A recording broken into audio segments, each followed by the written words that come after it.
Rock and Roll Geek Show 1257. Still rocking after all these years. This is the story of my rock and roll butler. This is it, the show that started it all. Often imitated, but never equal. From San Francisco, USA, online since 2004. It's the one and only Rock and Roll Geek Show. With the original Rock and Roll Geek, Michael Butler.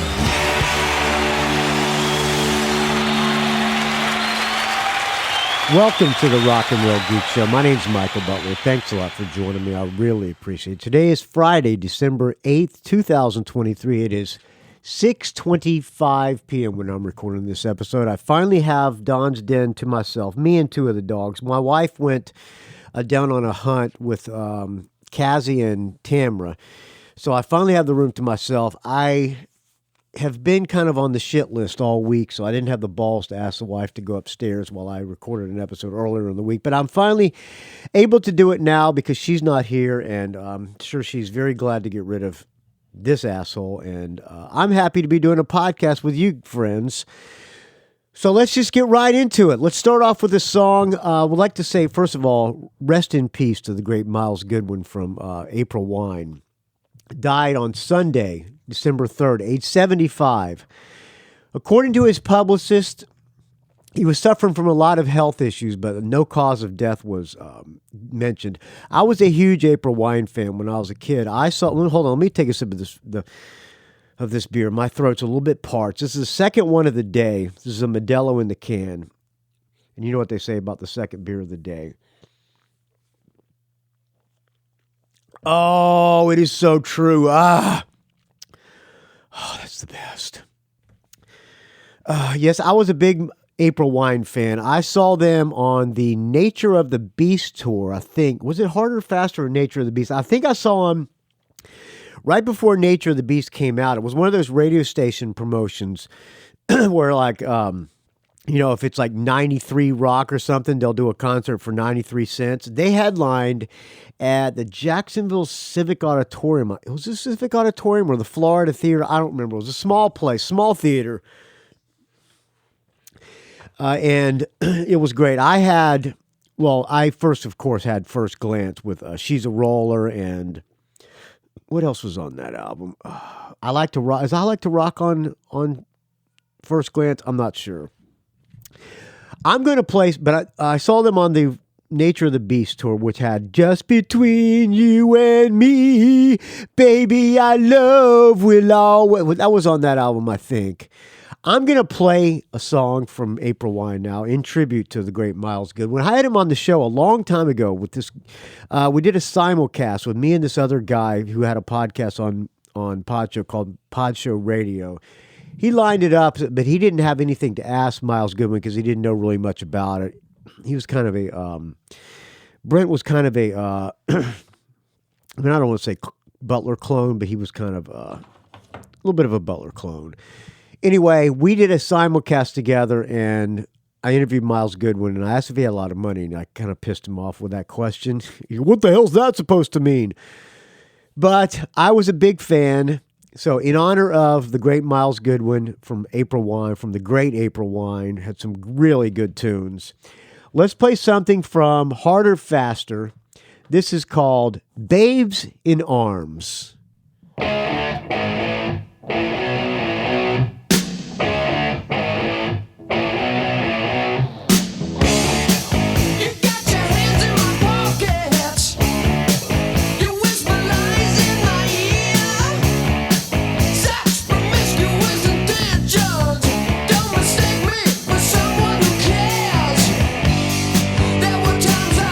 Myself, yeah, thinking that was no one else.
There you go. They had some really good tunes, and Miles Goodwyn had a great voice, and I love when he goes, "Yes, it's true, baby." 70s bands, "True, baby." They always said, "Baby."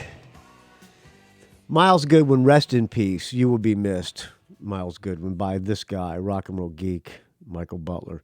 So I got an email. You know, I've been talking about the Podcast Hall of Fame, which I've been, I've kind of got excited about it. And I got an email from the woman who's coordinating the thing. I got an email a few days ago. It said, "Hey, Michael, we're really excited to have you in the Podcast Hall of Fame. We need some things from you. By 5 p.m. tomorrow, we need your bio and we need your headshot." And Chris Capel was doing a bio for me. So and she went on to say a bunch of other things, and I responded to her. And then I looked back at the email, and she said, "Here's what we have from you so far: name of the host of the show, Michael Butler; the name of the podcast, Going Fishin', the Nuclear Reactor Podcast with Michael Butler," something like this, something like it. And I'm thinking, and I said, "Oh, by the way, my show is called The Rock and Roll Geek Show." And then I started thinking about it. I said, do they think that I do a different podcast than The Rock and Roll Geek Show? And I said, "Nah, can't be." So I laid down in the bed and didn't give it much thought. And then I started thinking about it more. And I said, Gone Fishing Podcast. Let me look that podcast up. This has got to be a mistake. This has got to be just an honest mistake by somebody. So I looked it up, and I'll be damned. The Gone Fishing Podcast is hosted by a guy named Michael Butler. And now I'm starting to flip out. I'm going, holy shit. They think I'm the Gone Fishing Podcast. The Gone Fishing Podcast is going in the Podcast Hall of Fame, not the Rock and Roll Geek Show. And then I'm start questioning myself. I start doubting myself and going, yeah, that makes sense. It makes a lot more sense that they put a nuclear fusion podcast into the Podcast Hall of Fame than a rock and roll podcast. I mean, yeah, they got the wrong guy. So I get on the Facebook, my friend, just the Facebook group. I only post stuff on, other than I'm pulling a Rock and Roll Geek Show out of my ass. The only time I post stuff on Facebook is either gigs that I have coming up or on the Rock and Roll Geek Facebook group, which I did not create, but I do appreciate people who just got to answer 2 questions, et cetera, et cetera. And I posted, hey, these guys fucked it up. I'm not going in the Podcast Hall of Fame. They think I'm the fucking nuclear fusion podcast. Because and I start checking my email, and she doesn't respond to me. Then I'm starting to think, God, they got the wrong fucking guy, and I've already booked my flight. Somebody better at least reimburse me for my damn plane ticket. So I get on the Facebook page and I post, man, they think I'm the Nuclear Fishing Podcast. What a ripoff. And of course, the Rock and Roll Geek friends start cracking jokes. Pull a nuclear reactor out of your ass, and somebody, I think I might have pulled the thread down or something. Somebody did a search for podcasts with the host Michael Butler. Like 9 different podcasts came up, like a bunch of preachers and other stuff, and including mine. It was on listenable.com or something like that. And everybody's cracking jokes. Amen. Let me take a sip of this fine. Man. And, busting my balls. Nobody seemed to be too upset about I'm not getting put in the Podcast Hall of Fame. So I'm freaking out at this point. I'm trying to go to sleep. I tell my wife, they fucked up. It's not me who's going in the Podcast Hall of Fame. It's this nuclear fusion podcast. And she didn't really seem to care too much. I mean, Podcast Hall of Fame, who gives a shit, right? That's what she's probably thinking. Anyway, so I'm pretty much just on my own, obsessing on this.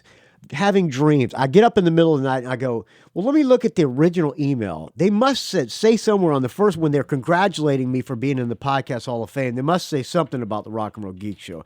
So I'm looking back at the original email, which was sent to me by Rob Walsh from Lipson, who I've known for a long time.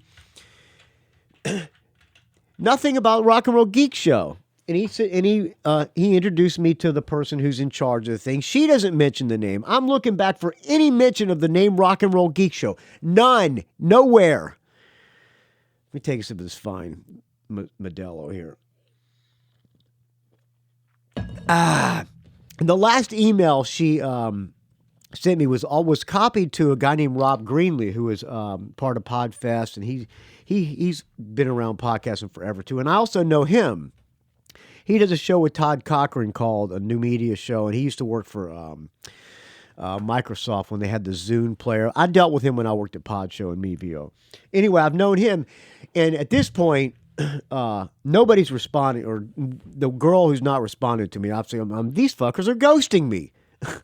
Because I sent her another email going, I surely hope that you have, that it's the Rock and Roll Geek Show going in the Rock and Roll, the Podcast Hall of Fame, and not the Gone Fishing podcast. Please tell me that you made a mistake and that it's me going in, and nobody's responding. So at this point, I'm starting to get really pissed off. I can't sleep. I'm tossing and turning.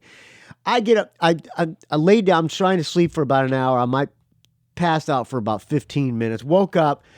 By golly, I'm sending an email to Rob Greenlee, and I'm angry at this point. I get on email. Rob, who the fuck screwed this up? You guys are really fucking dropped the ball. You led me on, making me think I'm in the Podcast Hall of Fame, and this nuclear fishing guy. You guys owe me an apology and reimbursement for my plane ticket at the very least. Fucking dumbass. Why did I send that email? So I got no response from him. So finally, So then I look at this girl's, there's her phone numbers on there. So I send her a text. At this point, it's like midnight. I'm losing my mind at this point. I send her a text. Hey, this is Michael Butler. By the way, the name of my show is called the Rock and Roll Geek Show. It's been going since 2004. And about 20 minutes later, she responds, thank you. Thank you? What the fuck does thank you mean? Does that mean she knows that it's me and not the Gone Fishing? I said, thank you. Does that mean the Rock and Roll Geek Show is going in the Podcast Hall of Fame? And I'm looking at my phone. I keep looking at my phone and looking at my phone. Every time the buzz goes off on my phone, I'm thinking it's her texting me back. I look, no response. Now at this point, I'm really freaking out. They're ghosting me. These people are fucking ghosting me. They know they fucked up, and now they're having meetings at 1 a.m, trying to figure out how to break it to me that it's not me going in the Podcast Hall of Fame and it's the Nuclear Fishing podcast. And somebody, I think Chris Capel or somebody is on that thread and goes, how can a guy, because the Nuclear Fishing podcast or whatever it's called with Michael Butler only has 74 episodes. It's been going since 2021. He goes, how could a podcast that's only been going since 2021 with 74 episodes get into the Podcast Hall of Fame? Something's not right here. So finally, it's 4. I can't sleep all night. I'm up, tossing and turning. I got to get up and have a beer, checking my email every 15 minutes. Speaking of beer, let me take a sip of this fine Pacifico, or not Pacifico, a Modelo in the can. I'm gonna get drunk tonight, probably. I feel it. I'm guzzling these beers. So. Then I get up and I email Rob Walsh, the original guy who knows me for a long time. And I emailed Rob Walsh. I said, Rob, did somebody think that my show is called The Nuclear Fishing? Did they get me mistaken for the Nuclear Fishing podcast? Please tell me what to do. If you guys did, at the very least, I'm owed an apology and reimbursement for my plane fare, which I've already bought. Please get back to me when you can. I would appreciate it. I've calmed down a little bit at this point. I'm resigned to the fact that why would they put a music podcast in the Podcast Hall of Fame? There's been one, Coverville, but why would they put a rock music podcast, especially and my show's just a little podcast, and I'm a dumbass, and it's a niche show. Why would anybody put this? And I'm doubting myself. So he emails me right back like 15 minutes ago. He goes, no, don't worry. It's you who's going. We know it's you. Somebody screwed up the name. And I'm going, oh, thank God. So I'm walking the dogs. and I get a text from the girl who is in charge of the thing. She goes, "Yes, I'm so sorry. I wrote the name down wrong, but yes, it's your show. Don't worry, it's you. And I'm really sorry if I got you stressed out." Oh, thank God. So I make a post. I'm fucking neurotic, man. It's just a podcast Hall of Fame. Who gives a shit? But I did pay for my plane ticket. So I make a post on the Rock and Roll Geek Facebook page.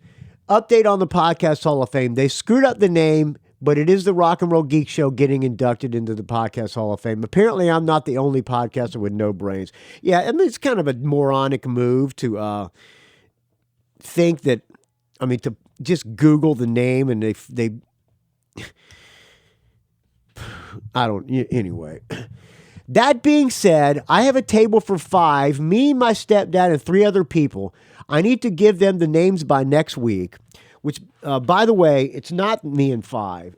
I have a table for 6, she said, but if I want more people, let her know, and I can get more people on the table. So, and she also said she needs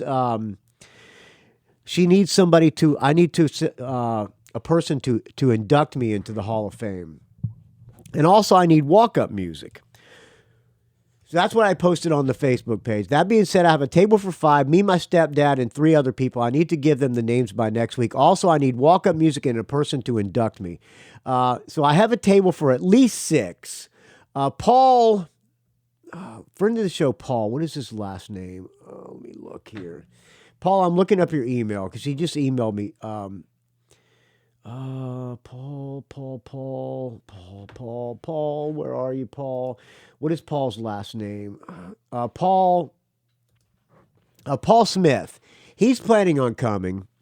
So I have me, my stepdad, and Paul Smith. So I have at least 3 more people I can get at my table. I would really like to have some friends of the Rock and Roll Geek Show to show me some support there, and we'll get drunk. I'm going to be bringing in a cooler of beer to this thing and causing a little bit of a ruckus, I think. And so anyway, I emailed Adam Curry and said, Adam, I don't know if you're going to this Podfest thing or not, but I'd really be honored if you would be the person to induct me. And then some people were posting on the Facebook group. Somebody said that, well, the person you should induct, really the only person who should induct you is Joe Klein. And I thought about it. That's a great idea. Joe Klein should be the person.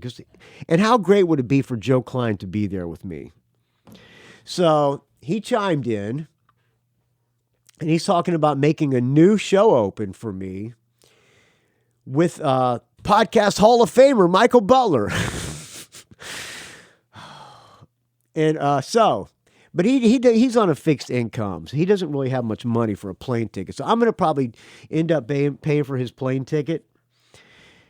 I think all the donations this month are going to go towards his plane tickets. So, so I'm going to get Joe Klein to introduce me to induct me. First of all, Adam Curry, I told Joe Klein, I talked to him on the phone, and I said, I already asked Adam Curry, but he hasn't responded, and he still hasn't responded. So screw that. I'm gonna have Joe Klein fly out there, and he's gonna be at the table. So me, my stepdad, Joe Klein, Paul Smith, and hopefully few of you friends at the Podcast Hall of Fame in Orlando, Florida on January 26th. So, pardon me, I bourbon was fine, Modelo. Friday, January 26th. I'm going to fly in on the Thursday. I don't know where I'm staying yet because that hotel's booked. She said she's going to try to swing me to see if they can get an open room for me, and they're going to pay for one night, but I'm going to stay on Thursday and Friday and get out of there on Saturday. I'm not going to stay for this whole Podfest thing with a bunch of nerds and how to monetize your podcast. So the second person I was thinking of inducting me was going to be Dave Jackson from School of Podcasting, because he's a donor to the Rock and Roll Geek Show, first of all, and he's going to be there. I know he'll be there, but first choice now is Joe Klein. Second choice is Dave Jackson if Joe Klein can't make it, but Friends, your donations this month will go towards Joe Klein's plane ticket. I'm going to get him out there, and I'd like to get him a hotel room too. Otherwise, he'll be sleeping on a cot, or I'll be sleeping on a cot in Orlando with my stepdad. My stepdad and I are going to share a room, and Joe Klein might have to share a room with us. It'd be nice to have give Joe Klein his own room. So, yes, friends, your donations will go towards Joe Klein's trip to the Podcast Hall of Fame. And a lot of people chimed in on the opening songs. Dave, let's see. I need walk-up music and a person to induct me. So so when they go, and this year's inductee, Michael Butler from the Rock and Roll Geek Show. And then they play the music, and here comes I, while people are clapping and music's playing, and I walk up on the stage and accept my trophy or whatever they give me, which, by the way, I'm going to be walking up there with a beer in my hand. You can bet your ass on that. I'll be bringing a red cooler to that thing. You can bet your ass on that.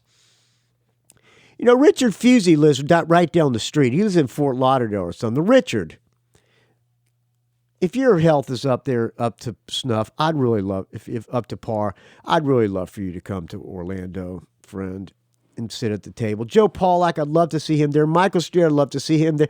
I'd love to see everybody there.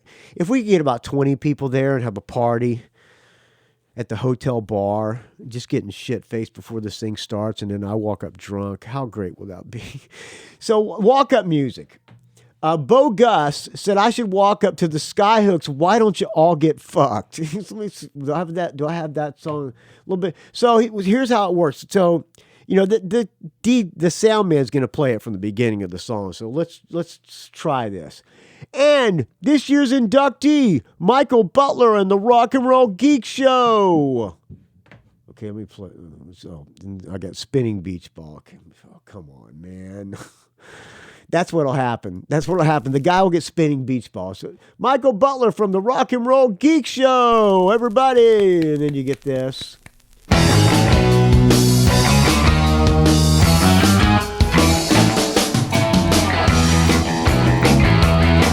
the problem is that they don't say, why don't you all get fucked right at the start. Here I am walking up. Oh, thank you.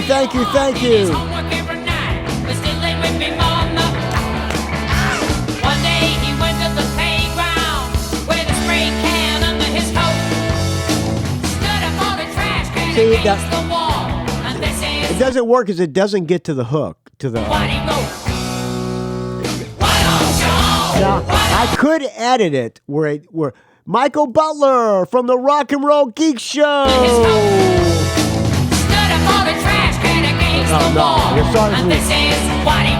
So, Michael Butler from the Rock and Roll Geek Show, and I walk up.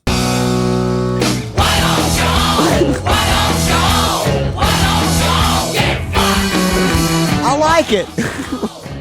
And I walk up there flipping everybody off. All right, so that's a good suggestion. Dave Holt said I should walk up to Michael Butler from the Rock and... Let me see, where's the... Okay, this bit.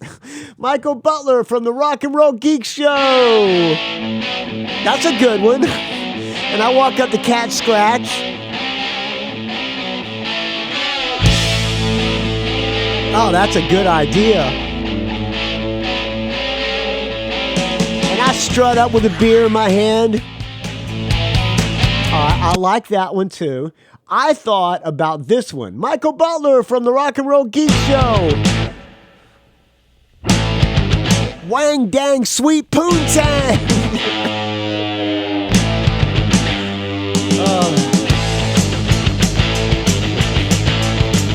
Thank you, everybody. Thank you. All right.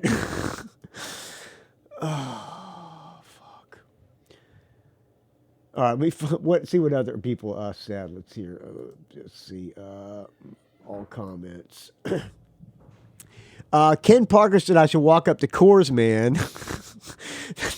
Do I have Chorus Man? Let me look for Chorus Man on here. Chorus Man. Let's see. Chorus Man. From MC Conko. Michael Butler from the Rock and Roll Geek Show.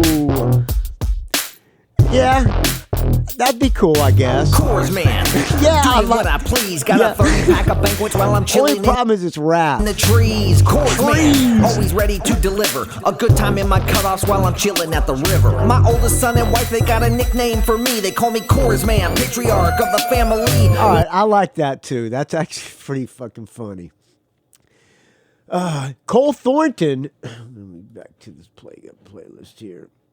Cole Thornton. Now this is a good idea too. Cole Thornton. This is fantastic news. How about "Raise Up Your Hands" by American Heartbreak? It has a fade in, a solid riff without being too extreme. It gets to the verse pretty quickly. Rock and roll themed. Solid opening line. I sold my soul for rock and roll. So okay, let's try this. I actually like this one. I'm kind of leaning towards this one.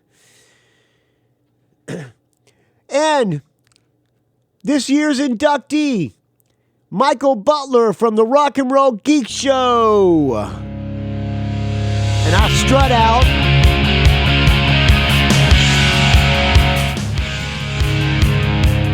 I walk really slow. Very slow with beer in hand. Sold my soul for rock and roll. Turn it up, play it loud, stand and shine. And I got my hands up in the air.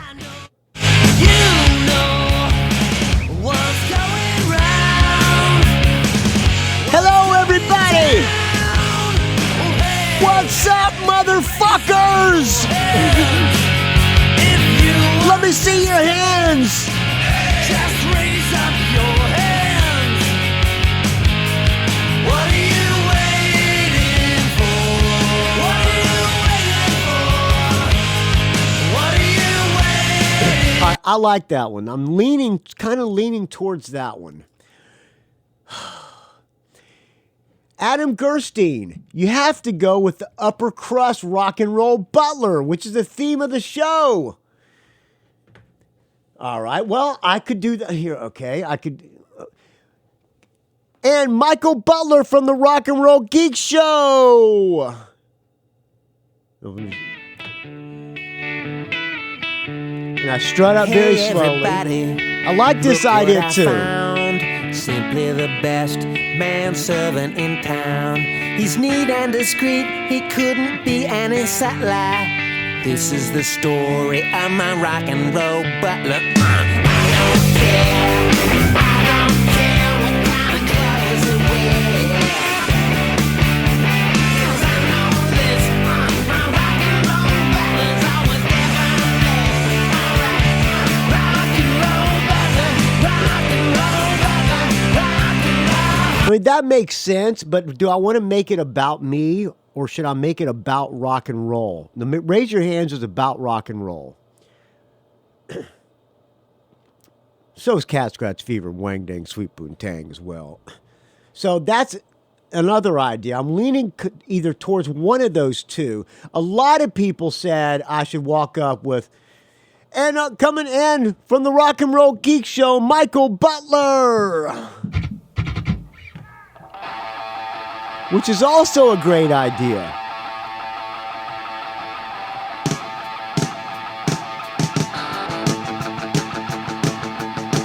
Hello there, ladies and gentlemen.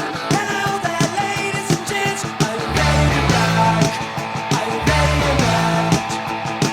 Hello there, ladies and gentlemen. Hello there, ladies and gents. Are you ready to rock? Are you ready to rock?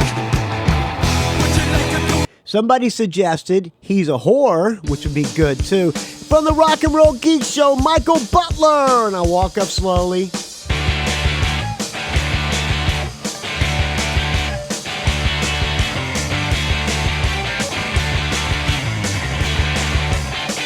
Have you seen her face? She's got a face that could stop a clock. And with that face, I surely won't stop to look her in the eyes. But her money's So that's a good idea, too. Lots of great ideas. Danny Borden said I should walk up to Long Live Rock and Roll, which is a great idea as well. Michael Butler from... Do I have it here? I don't have it here? Hold on a second. Long Live Rock and Roll.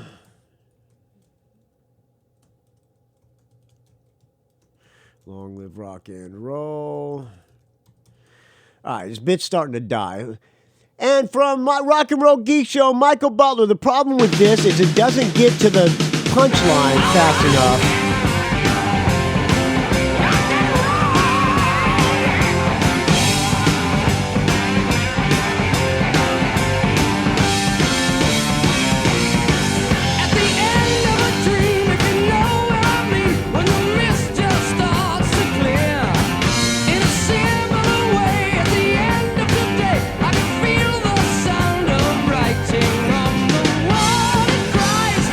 It takes too long to get to Long Live Rock and Roll. I could do the Who. Long live rock. Rock is dead, they say.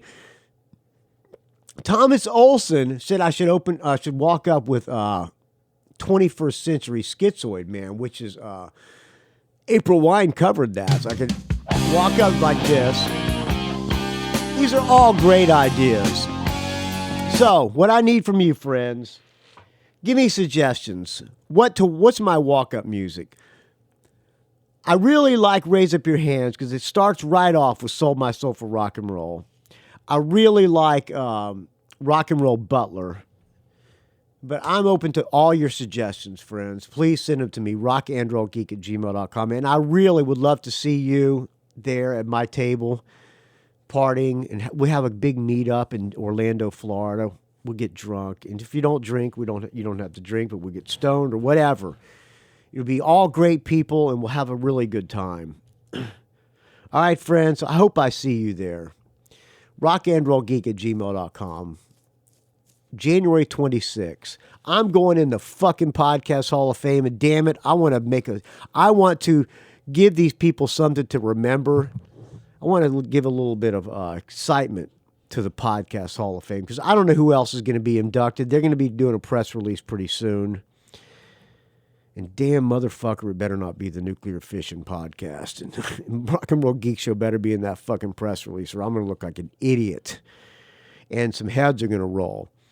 So Chris Capel wrote me a bio. Thank you, Chris Capel.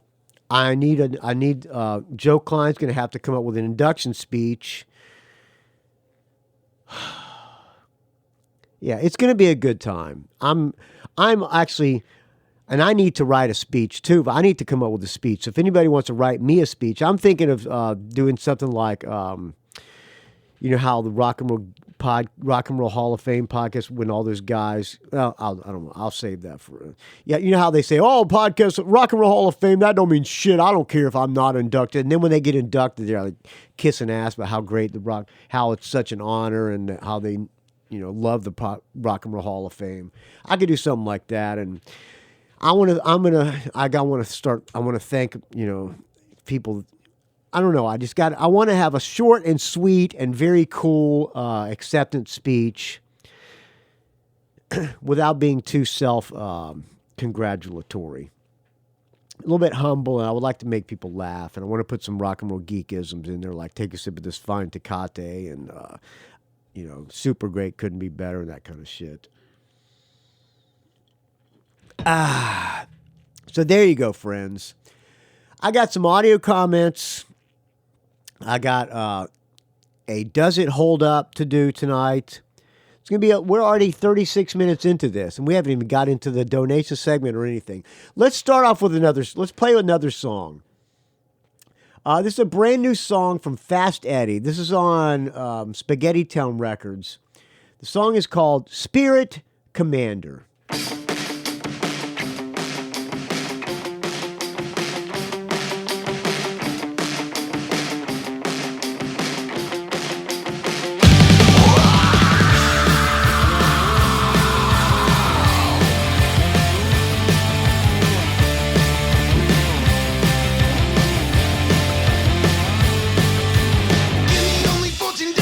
can tell your dreams will come true.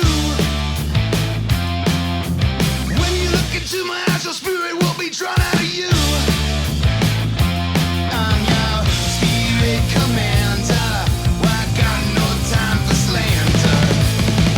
Let me take you to the top of the stairs. Let me get mixed up in your affairs. I can see you in your summer glares. Your brain's alright, but it needs repairs. And I know you're not the girl you used to be. 'Cause when I go, I'll be one step closer to a memory. I can take your pain away and fill you with ephemeral grace. But if you think that I'm your man, then you can just get out of my face. I'm your spirit commander. Well, I got no time for slander. Let me take you to the top of the stairs. Let me get mixed up in your affairs. I can see you in your summer glares. Your brain's alright, but it needs repairs. And I know you're not the girl you used to be. 'Cause when I go, I'll be one step closer to a memory to be.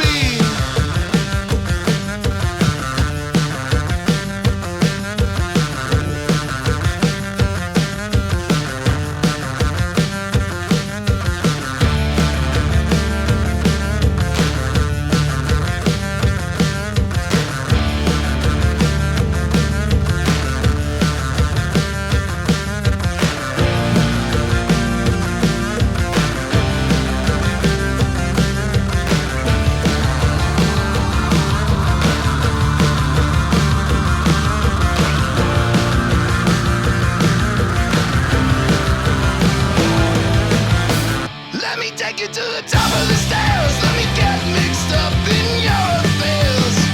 I can see you in your summer glares. Your brain's alright, but it needs repairs. And I know you're not the girl you used to be. 'Cause when I go, I'll be one step closer to a memory. There you go. Fast Daddy, Spirit Commander. I like that tune. I actually like it a lot. All right, let's thank some people who donate to the Rock and Roll Geek Show. I didn't thank people last week when I had Sandy Hyde on the show. But by the way, thank you for all the positive feedback on the Sandy Hyde. Great guy. Super rock knowledge as well. I see that he just posted his top albums of 2023. I haven't even begun to put my list together. A lot of albums came out. Phil Robinson, I think, is keeping a tally of all the albums that came out this year. That's going to help me a lot, but a lot of them came out. So I'm going to have to do my top 10 sometime before the first of the year. Pardon me, I'm burping up this Modelo. I'm going to open up another one here. I'm not going to take a sip yet because I don't want to keep burping. Thank you, everybody who donated to the Rock and Roll Geek Show. Let's find some music to play. In honor of Miles Goodwyn, let's do Harder, Faster album in the background here. Right, Harder, Faster. I like to rock. There are several ways you can donate to the Rock and Roll Geek Show, friends. It's the value for value. And this month's donations are going to go towards Joe Klein getting to Florida with me. Thank you to everybody who donated on Patreon. Let's start off with the Venmo donations. Since Venmo is the one that doesn't take any fees. Charles Walker, who left me an audio comment, a show review to play this week as well. $100. He saved the show. Charles, thank you, friend. JD Cohen, $50. Also saved the show. Kirk Crawford, $50. Saved the show. Richard Fusey, $19.55. And Stephen Cohen on the Venmo, $10. Thank you to everybody who donated on Venmo. My Venmo is at Michael-Butler-11. Everybody who donated on the Patreon. Patreon.com/RNRGeek. Joe Pawlak, my bodyguard, $16.66. Dan Gerawan, $15. Kirk Crawford, another $12.77. Fred and Ginny Bunke, $10. Joseph Coyne, $10. Michael Street, friend of the show and friend of mine, $7.50. Cole Thornton. By the way, Michael Street also got COVID on the Manitoba tour. Michael Street, $7.50. Cole Thornton, $6.24. Dave Slusher, my podcast mentor, who jumped ship, $5.55. Who did not vote for me to go into the Podcast Hall of Fame, by the way. Brad Schultz, but I don't think he knew about it, so he said he would have voted for me. Brad Schultz, $5. Brad Shick, $5. Brian Springer, $5. Chiaki Hinohara, friend of mine and good friend of mine. Chiaki Hinohara, the Japanese Metalhead Show podcast and the Metal Movement podcast. $5. Daniel Borden, $5 shitty dude donation. Erik Klein, $5. James Shapiro, $5. Jamie Jefford, $5. John Scott, writer of the great book Tom Petty and Me, $5. Justin Lefkowitz, $5. Martin Clawley, $5. One of my oldest friends in the world, Mike Brown, $5. Let's hear Miles Goodwyn solo. I think it's Miles Goodwyn solo.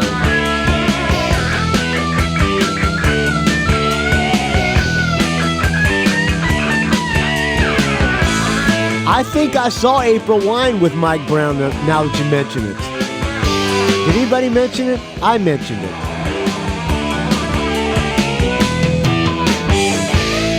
Nadi Itani, $5. Paul Smith, $5. Robert Harvey, $5. Steve T. Steve Trice, $5.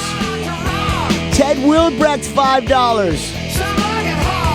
Erik Stowell, $4. Mike Hellier, £4. Dan McBride, $3. Mike Dixon, $3. Chad Burns, $2.50. Paul Rube, $2.25. Adrian Boschon, $2. Right, creator of the Rock and Roll Geek Facebook, or Bosch Rock on the Rock and Roll Geek Facebook group, which I did not create, but I do approve, people. You just got to answer 2 questions so that I know you are not a nuclear fission podcast trying to come in as Michael Butler on the Rock and Roll Geek Facebook page. Adrian Bosch on $2. Amy Bowen, $2. Bruce McMillan, $2. Patrick Shanahan, $2. Paul Underwood, $2. Eric the Rock and Roll Plebe, $142. 3 Legs, 4 Wheels, $1. Arnie Stash, $1. And Corey Kohler, $1. How about the next song, Say Hello? Now, how about... Yeah, this is a good one. It's a good album, Harder, Faster.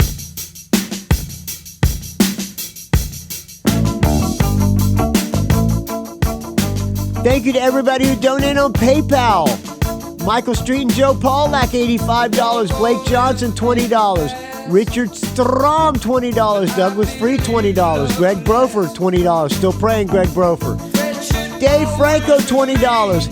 Stephen LaPerriere, $20. Friend of the show and friend of mine, Ralph Miller, $10. William Beal, $10. Jason Shepard, $10. James Venners, $10. Dave Jackson in the School of Podcasting, $10. I'll be seeing him in Orlando at Podfest. Jeff and Sherry Thieleke, $10. I think Jeff Thieleke's got an audio show review too tonight. Todd Cunningham, friend of the show and friend of mine, $10. BJ Lisco, $10. Christopher Del Grande, $5. Jace Lesniewski, $5. Peter Spark, $5. Brett Garsky, $5. Andrew Howe, $5. Robert Scott, $5. Benjamin Muller, $5. John Tennis, $5. Greg Long, $5. Deborah Dreyfus, $2 if that's your real name. Philip Vermeulen, $2. Kai Matsuda, $2. Vincent Creamy, $2. Brian Gradich, $2. William Moffat, $2. Adam Gerstein, $2. Adam Brichet, $2. John Offenlach, $2. Lassie Satterhagen, $2. Stephen Mascord, $2. Jennifer Wilbrecht, $2. Chad Kiffmeyer, $2. And Dave Alexander, $2. Thank you to everybody who donates to the Rock and Roll Geek Show. It's a value for value, so if you get any value out of the show, friends, please put a number on it and send it my way. I would really appreciate it.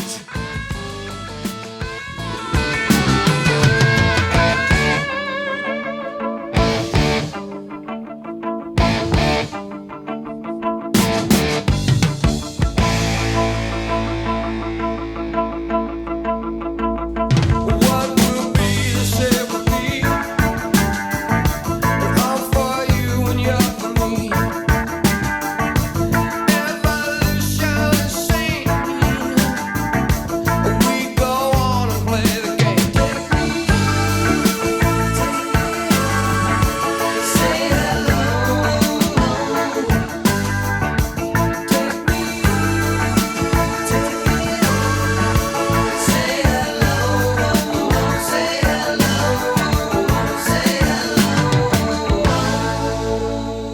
right, thank you, Miles Goodwyn. I appreciate it. Rest in peace. All right, I got a couple of show reviews. I'm also going to do a Does It Hold Up? This was suggested by, I think, friend of the show, Chris Capel, that I do a Does It Hold Up of Triumph, Just a Game, which I have not listened to since that album came out. So that'll be nice to do. But first, we're going to play a couple of show reviews. I'm burping up this fine Modelo. It's almost time for me. I'm getting drunk tonight. I got the room to myself with the two dogs. You know what? I got a little weed. I'm going to save the weed for a few minutes. I'm not going to take a hit of weed right now. A couple of show reviews. This one is from, I think this one's from Jeff Thieleke. Michael Butler, this is Jeff Thieleke. Yeah. Second time, long time. Oh, I didn't know he's called before. Thank you, Jeff. I'm calling in with a show review for the Chats in Minneapolis, Minnesota. Chats. All right, I got to look up the chats. Do I have chats? I don't think I have them on my computer. Do I? No, I do not. So I'm going to look up the chats on Apple Music. Let's see the chats. E-chats. Okay. All right, I got the chats pulled up here. Okay, back to you, Jeff.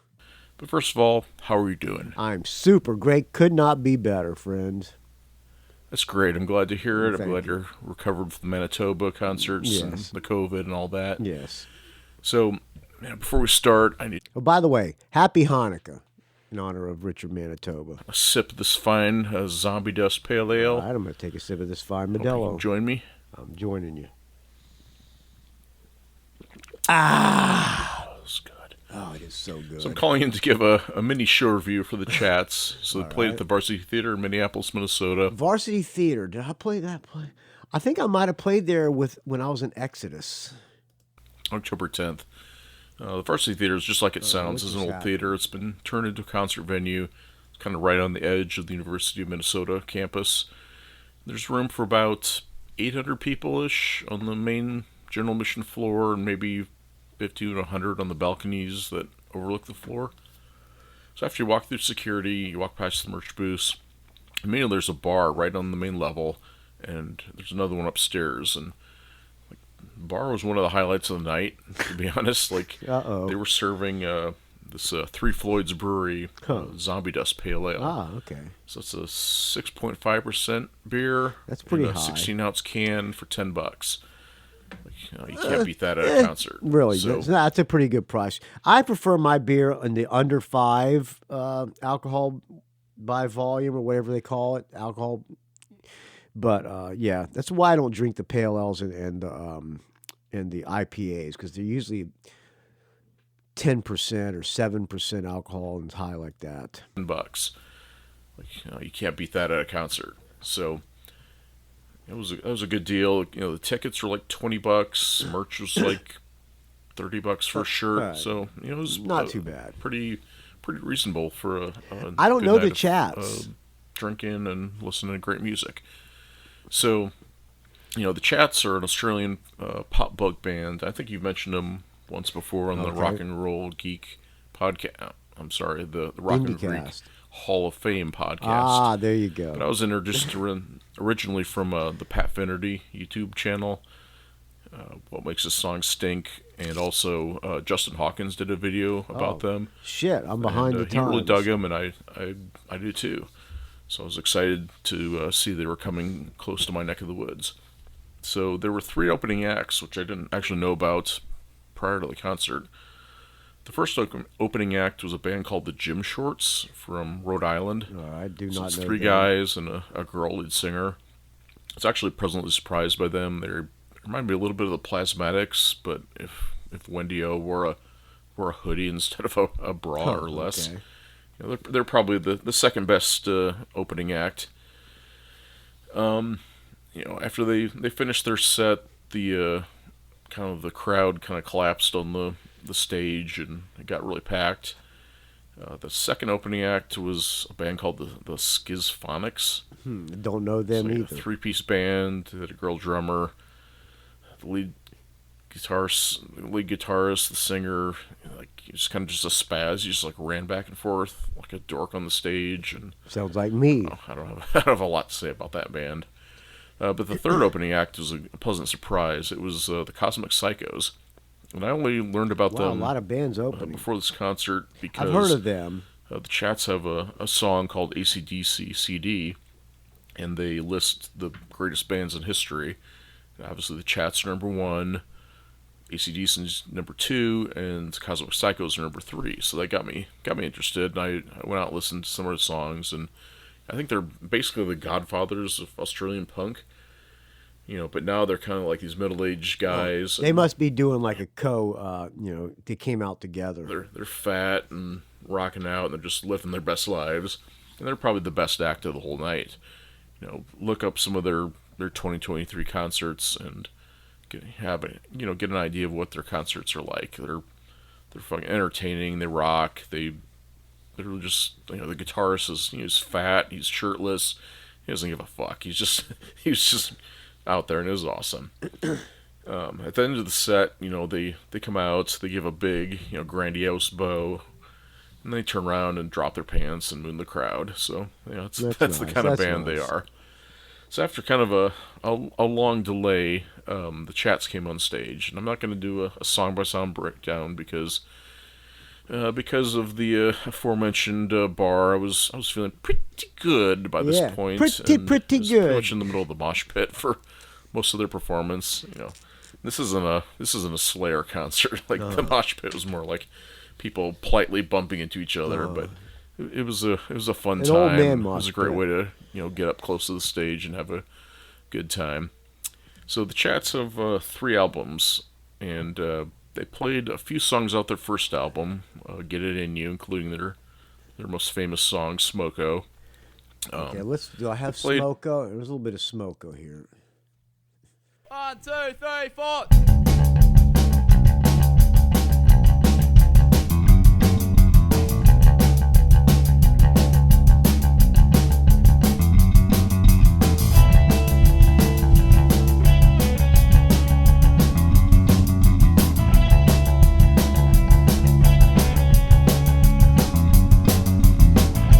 So let me set the scene. It's 2 in the afternoon and 34 degrees. The Queensland harsh summer heat had me sweating buckets up and down my street. As there I spied the bloke, perched atop of his milk crate throne. He eyed me off as I approached, and then he said, I'm on Smoko, so leave me alone. I'm on Smoko, so leave me alone. I'm on Smoko, so leave Smoko must mean weed, right? so leave me alone. All right, that's their big song. All right. A few from their second album, which I think is their best, and it's borderline masterpiece. Like it's a really What's the great album? album What called album? High Risk Behavior. But Between their second and third albums, they, high risk behavior. Let's listen to a little bit. Drunken disorderly.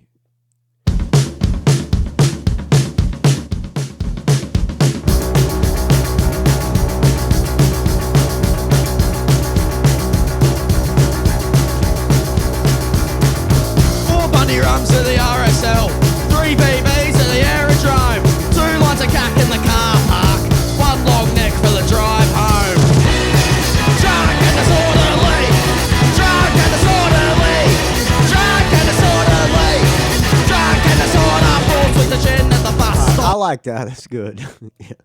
they lost their guitar player, and the third album is called Get Fucked. All right. They love that. They put that right up on stage. Get fucked. Let's hear a But little bit of Struck by Lightning lost- from Get.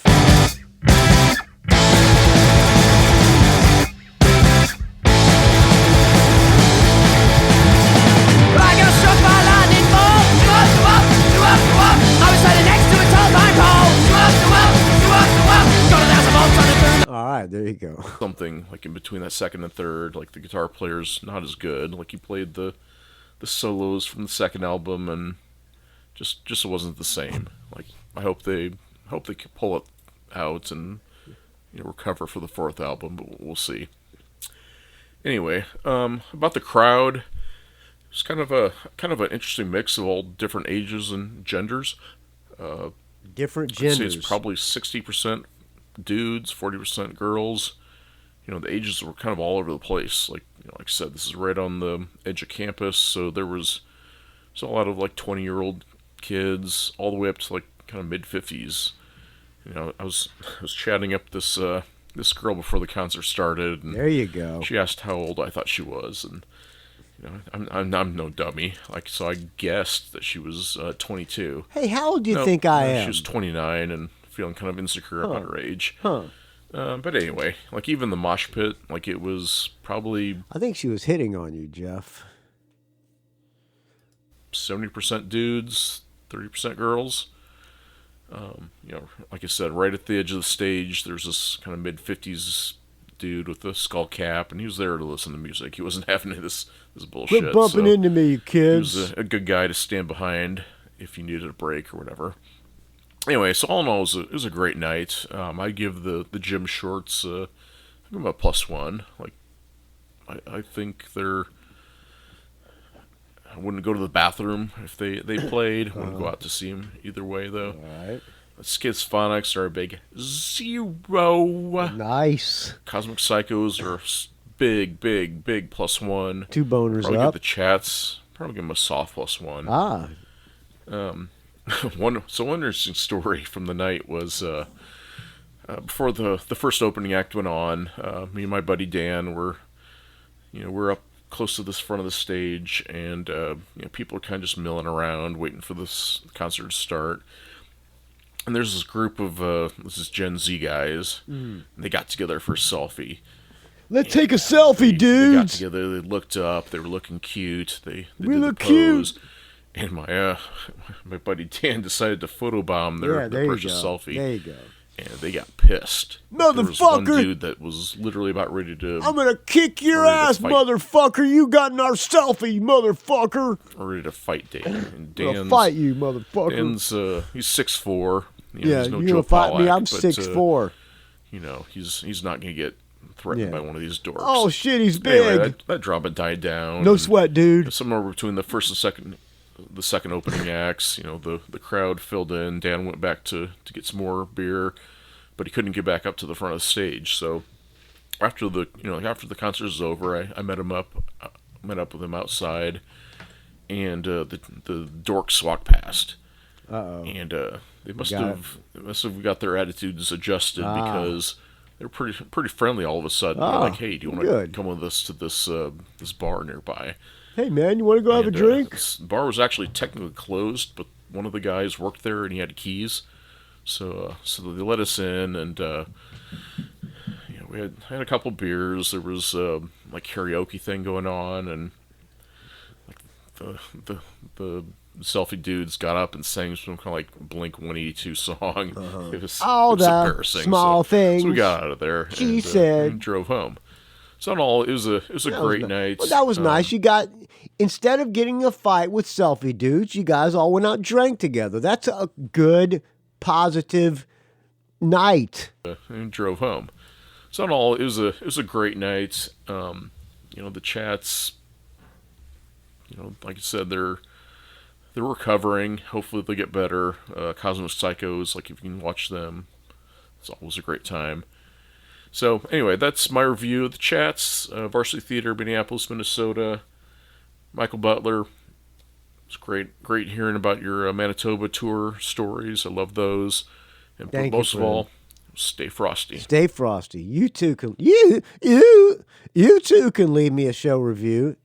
Not Erik Code 7. Pardon me, I'm coughing up this fine Modelo. Record it into your phone. Jeff had a really good quality there too on his voice. Record into your phone, voice memos, and email it to rockandrollgeek@gmail.com. All right, here's another show review. And then we'll get into the Triumph. This is from, I don't know who this is from. Oh, it's from Charles Walker, I think. Hey, Michael Butler, Chuck Walker here Chuck from Walker. fabulous Las Vegas, Nevada. There we Hope you're go. doing well. I'm Great super. talking to you. Love the show. Thank you, friend. $100 donation. That's very generous, friend. I really appreciate it. Hey, the reason I was checking in with you, hang on a second. Yeah. Kill it. Kill it! That's better. The reason I was checking in with you was we went to go see U2 on their at the the Sphere. second night, not At the opening Sphere. night, but the second night. That place, that venue looks pretty cool. I'm not a U2 guy, but that Sphere place looks pretty cool. They do like videos on they turn the Sphere into like all kinds of weird shit, don't they? Am I right, Chuck? And thought you might want to have a report on the concert from the Yes. Sphere. Yes. First off, the Sphere is freaking amazing. Probably, I'm your age, about 38. Yeah. And I've there you go. been to a lot of different venues, and this one is just in a class all of its own. Never seen anything, never experienced anything like it. And U2 was certainly no letdown. The first time I saw U2 was in 1984 during in their heyday. Atlanta, Georgia, at the Omni. Place doesn't even exist anymore. Yeah, the Omni was an arena as well. You know, they had already probably made it by then. torn down so they could build CNN Center. But U2 opened for the Jay Giles Band, if you can believe wow. that, their freeze frame tour. Nobody knew. I went with a band I was in at the time, That's a why I was college at the band I Omni. was in. That's why I was at the Omni, because Jay Giles was on top of the world doing freeze frame, so they were playing arenas. And nobody knew who the heck U2 was. I think they only had one hit. I think it was Gloria. Oh, Gloria! Something like that.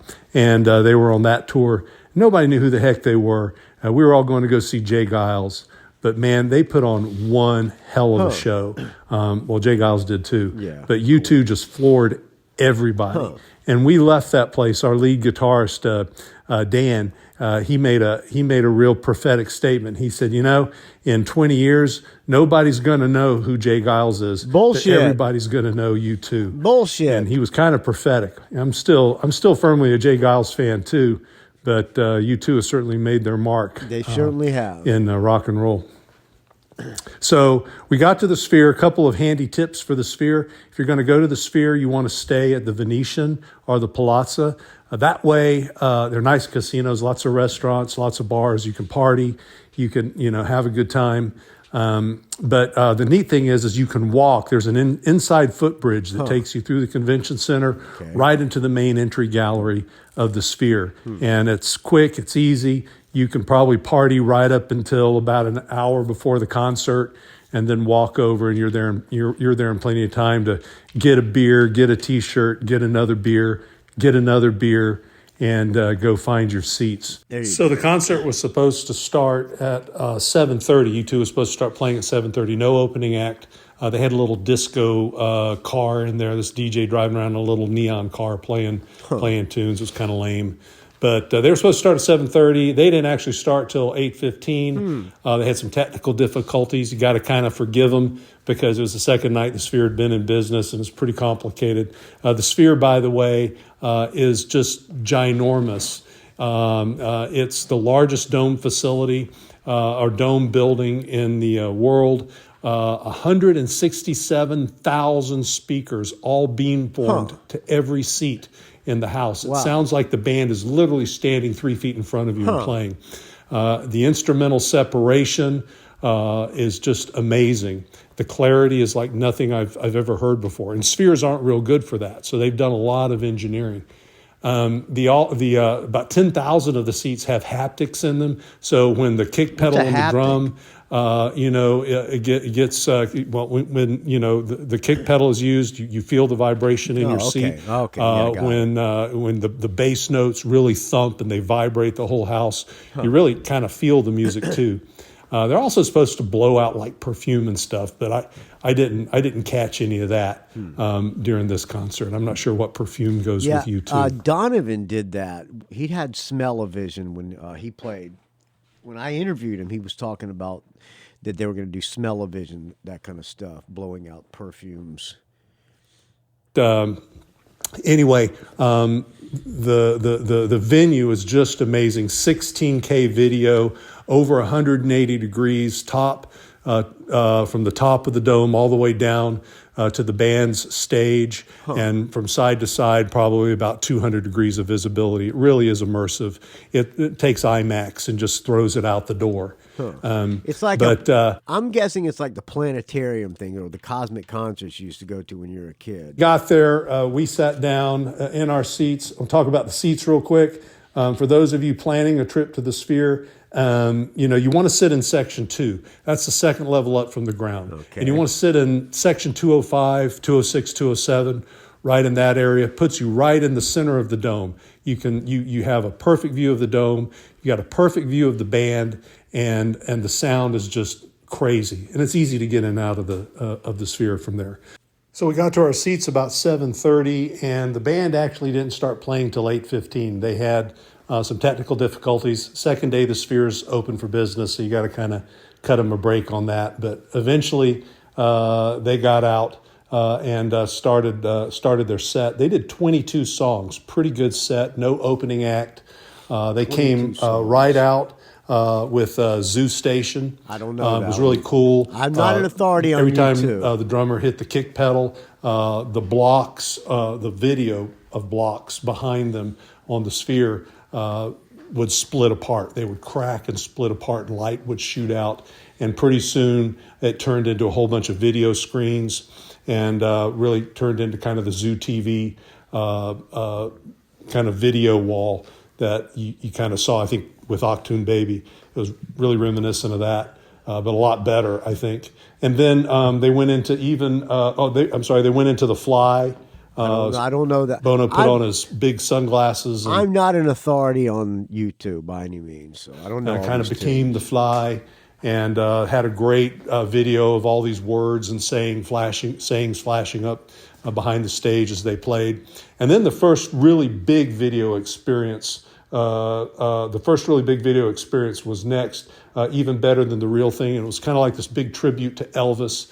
All this huge digital kind of collage of Elvis, all these scenes of Elvis dancing and singing, and showgirls dancing, and different clips from his movies, things like that. It was really cool. Had bubbles with the band, live pictures of the band in them floating by.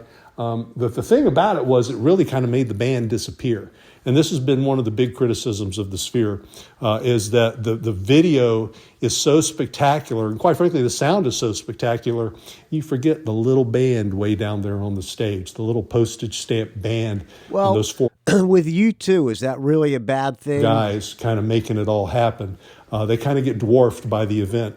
And apparently, a lot of bands have said no to the Sphere because they don't want to be dwarfed by the video event. Right. Next, they played Mysterious Ways. Did a great job She on that. moves in mysterious ways. I know that one. Just a great video of them up on the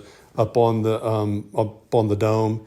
And after that, they went into One. I don't know that one. And this One is the loneliest. No, that's Three Dog Night. was an interesting segment. You could tell that the owners of the Sphere, they didn't want to let this $2.5 billion complex dwarf the band. And so they pretty much turned off all the big special effects and just kind of projected the band, live close-up images of the band on the dome for 3 or 4 songs.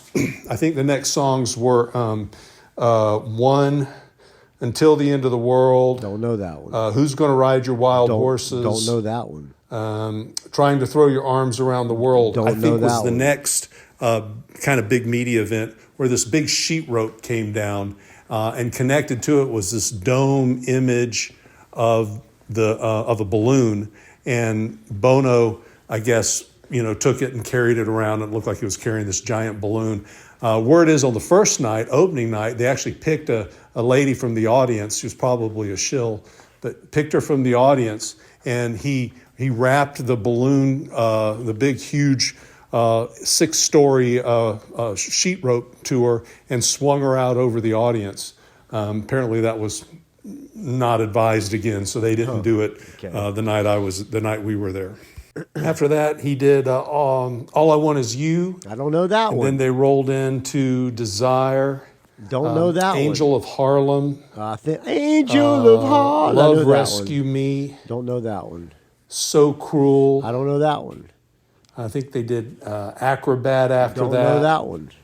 Then Ultraviolet Don't know that one. and Love is Blindness. Don't and know each that one one. of those songs were kind of accompanied by their own kind of visual effect, and they were all really cool.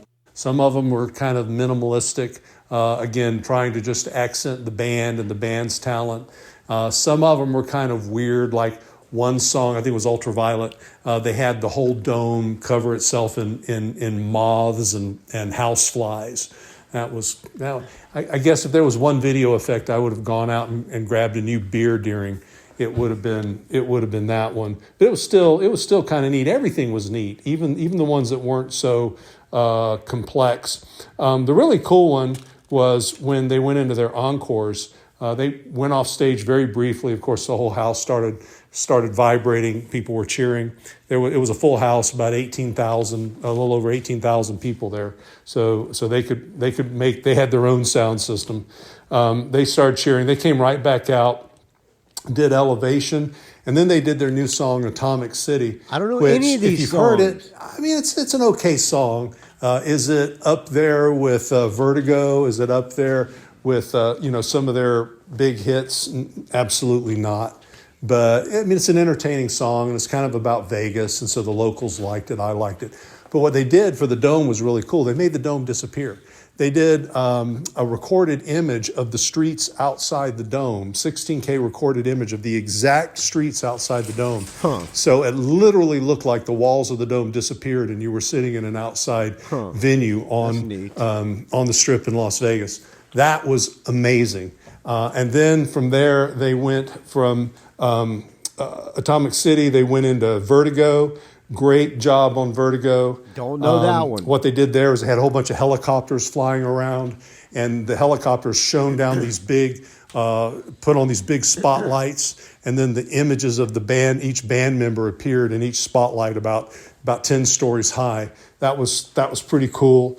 And then they went into Where the Streets Have No Name. The streets have no. I know that one. With or Without You was really I know that With or Without You. cool. Kind of a desert scene that they did. It looked like you were sitting out in the Mojave Desert, huge wide open desert with mountains in the background. It really brightened up the dome. Felt like you were sitting out on an afternoon day. That was a cool effect.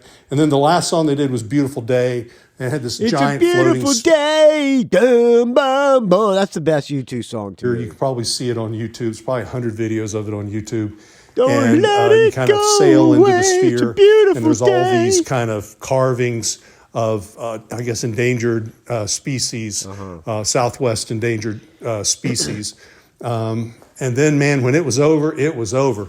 Bono said, "Thank you, love you the guys. fuck outta here, Come back and see us motherfuckers." soon." And they were off the stage in like two blinks of an eye. The lights came on, and they were getting everybody out of the sphere. Time to Overall, gamble. it was a great concert. We're great. even talking about going again. Word is they've just extended their tour into, I think, early next spring. So they'll be here through December. That means they're selling out.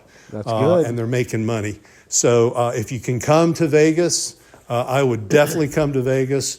And I would definitely book a night at U2 at the Sphere. It was awesome. Even if you're not a huge U2 fan, even if the band is a 5 in your book, the whole experience will be a 10. I would go see that. That's pretty much it, Michael. It was great talking to you.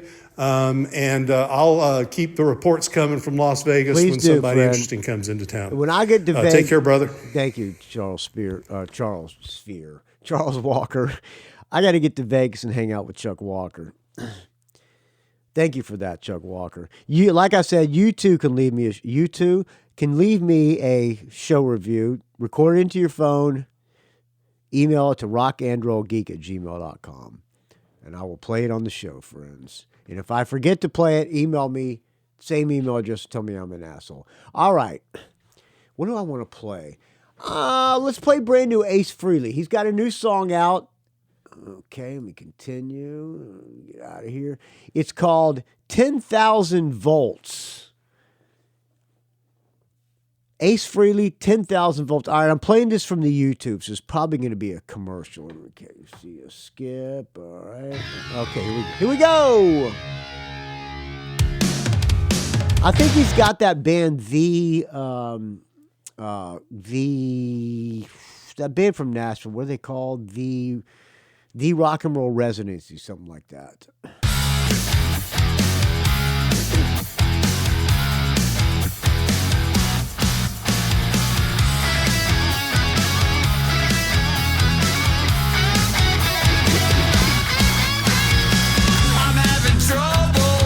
I love Ace Frehley's voice. I know he doesn't have a great singing voice, but his voice is very distinguished. I mean, you know it's Ace Frehley when you hear him singing, and that is a good. To me, that's a good singer. I'm not satisfied, I'm not having fun, I'm losing sleep every night and day. I know she's out there ready for us to play. I'll never give up or slow down. I gotta believe that she's out there for me. I can't see her in my mind. She hit me like 10,000 volts. It's catchy. I like this. They like 10,000. I'm singing along. I've never even heard the song. I think I found her, and she's a diamond. I'm getting chills up and down my spine. No need to worry, no need to fret. I hit the jackpot, no more hedging bets. Time waits for no one, I made up my mind. I'm gonna do it right this time. I'll never leave her behind. She hit me like 10,000 volts.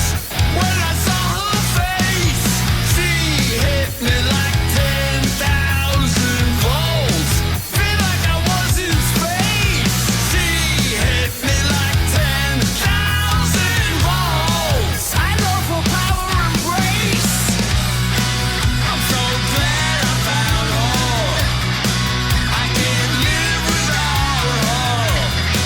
She got the magic touch, and I can't get enough.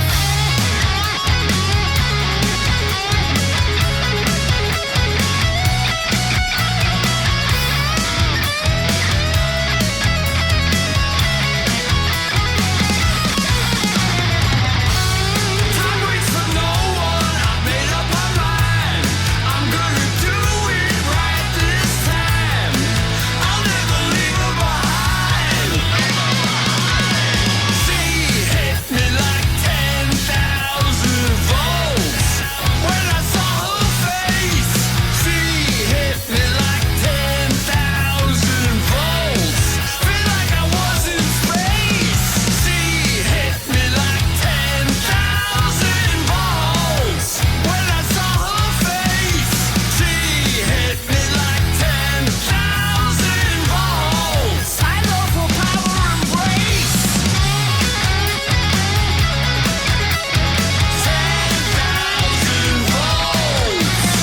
10,000 volts. I like that song. That's good. I'm giving that one a +1. Ace Frehley, 10,000 volts. All right. Let's do Does It Hold Up? A lot of people suggested I do. Well, Chris Capel, I believe it was Chris Capel who posted this on the Rock and Roll Geek Facebook group. And I said, if a few more people say yes, I will do it. So, and everybody, I want to hear Does It Hold Up from Triumph, Just a Game. Let's see if I can find it here. Recently added Just a Game. I had this on vinyl. Let me pull it out. Let me pull my vinyl out. I'm going to pull up the vinyl. It's a gatefold vinyl. Triumph, Just a Game. And on the cover, it's got like an eagle, and it's got the three guys from Triumph, and they're on like a chess table, and some dice on the chess table. It folds out. On the back is, well, if the whole thing folds out, it's the whole picture. Side 1, Moving On, Lay It on the Line, Young Enough to Cry, American Girls. And side 2, Just a Game, Fantasy Serenade, Hold On, and Suitcase Blues. Came out in This album is also available on stereo 8-track, and cassette. Came out in 1979. Gatefold folds out into an actual board game. Start from the basement or garage. I can't read it. It's small, but it's trash hotel room, roll again. It's an actual Triumph board game. And on the other side of the gatefold is a picture of the band, live picture of the band. I also saw Triumph at one of those radio station things, same kind of, I think the same place I saw April Wine. It was like 97 cents, and they were built. This is before anybody knew about Triumph. It might have been, I think it was Just a Game. Just a Game hadn't come out yet, but it was about to come out, and it was like $1 to get in. And I think I had front row seats, and they were billed as more lights than any other band in the world, and they had like light bulbs all over their gear. And I'm looking at the into the picture on the inside of this gatefold, and they got those light bulbs. This is the same stage. This might have been the same show that I saw this. So it's not really that much light. I mean, it's a bunch of lights, but big deal. And it's got a picture of Rick Emmett on guitar. He's playing like a big hollow body guitar. And when I saw, he also plays a double neck SG. When I saw them, I thought he reminded me of Jimmy Page. I never even heard Triumph. It was like, Rock and Roll Machine was, you saw pictures of them in like Circus Magazine and stuff, but I never heard the music. So $1, I think I might have even won tickets because I had front row. So I might have won tickets to this thing. I might have won like 4 tickets or something. And me and my buddies went. Then it's got Mike Levine on bass. He's wearing like a kimono. A lot of bands in the 70s wore kimonos. And then Gilmore on drums and vocals. So that's what we're going to do. Does it hold up? So I'll do it the same way scoring system, the track by track. And I have not listened to this album since 1979. So let's go ahead and get into it. Just a Game, reissued in 1986. So I'm playing the MP3s, but I'm looking at the vinyl. Is there any lyric sheet or anything? No. It's on RCA Victor Records and the Attic Records. I love when gatefold albums used to gatefold. I've had this album since 1978. Is there pot smell in the gatefold? No. But speaking of pot smell, I think I'm going to take a little bit of hit of pot since the little grandkid is asleep and my daughter's probably asleep. So let's do this. Well, on the air.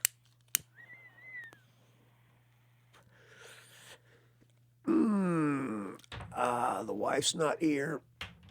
I don't have to go outside and smoke. Oh. Just me and the 2 girl dogs. On one hand, I miss the wife being here and the fact that she hates my guts. But on the other hand, it's nice having the place to myself for a night. And I'm sure she's loving being away from me. All right. First song, Moving. The Rock and Roll Geek scoring system, if I like it, I give it a +1. If it's okay. So if I think it holds up, I give it a +1. If I don't know, maybe not, I give it a half. And then if it sucks, it does not hold up, I give it a 0. And then we'll tally it all up. I remember liking this album. I played the shit out of it. Let me look at the vinyl and see how the quality. Oh, yeah, it's all scratched up. So I played the shit out of this record. First song, Moving On. Starts off with a... sounds like they're coming on stage. It's not a live album, though.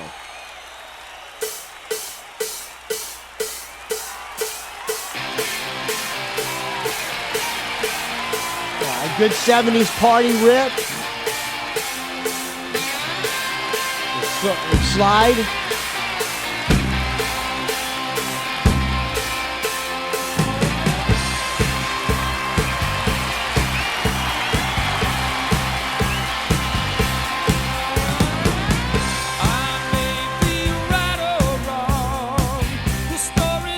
I think this is Gilmore singing, the drummer singing this, I think.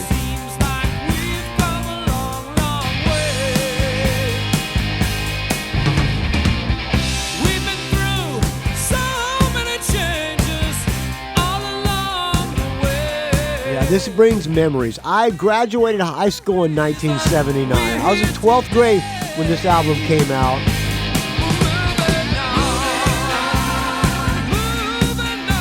I might have went to the show with a Lodi. Me and Mike Burns, not Mike Burns, me, Mike Brown, and maybe a Lodi. Maybe my friend Eddie Lumley. Tomorrow is another day.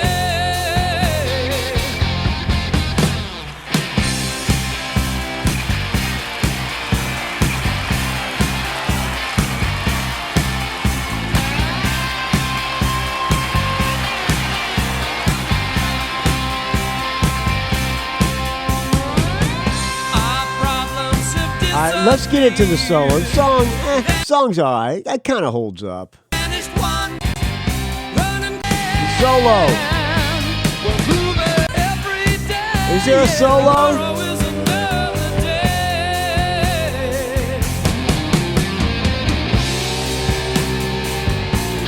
Solo.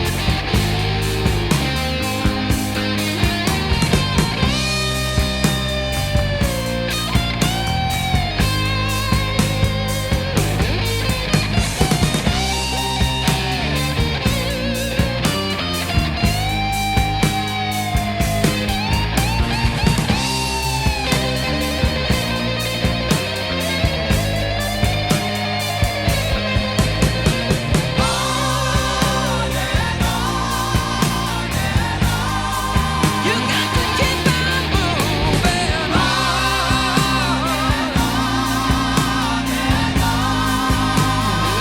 We're moving every day. We got to keep on moving. We're moving on. All right, I'm going to say it holds up. I like that. That sounds good. Next song, the hit, Lay It on the Line. What's the singer's name? The guitar player? Rick Emmett sings this one.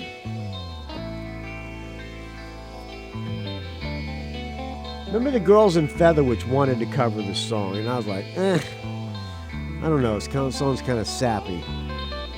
Same old story all over again. It holds up. They still play it on classic rock radio, so I got to give it a +1, even though it's not my favorite tune. I wanna love you. Well, maybe I just was a little bit burned out on it because they played the shit out of it. This album became a big hit. So I guess the 97 cents concert thing, you know, doing the record label took a loss on it and put them out there playing for $1 to introduce them to the fans. And I guess it paid off because this record became a hit. This song was huge. Come on, everybody.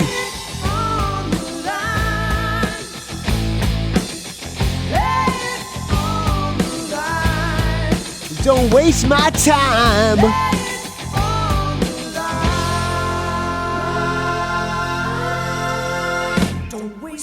Don't waste my time, baby. Rick Emmett was a great guitar player. Underrated.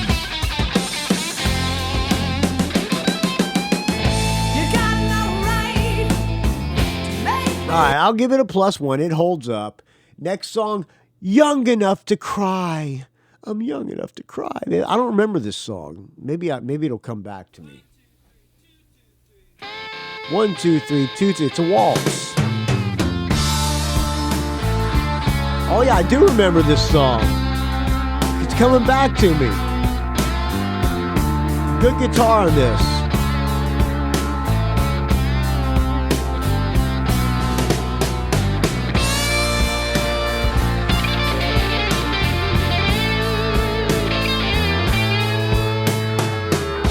I've known a lot of women, baby. Baby.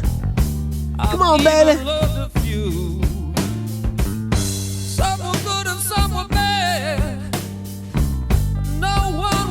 I believe the drummer sings this one again. Gilmore.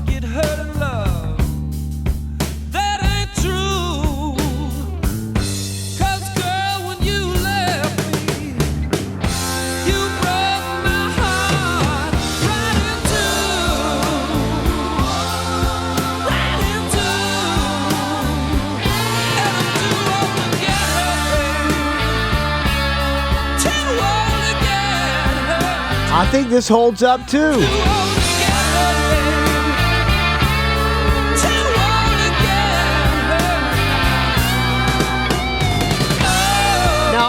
Does the one now? If I think every song holds up, does that make it a perfect album? I don't think so, but it does hold up. So I got to go one.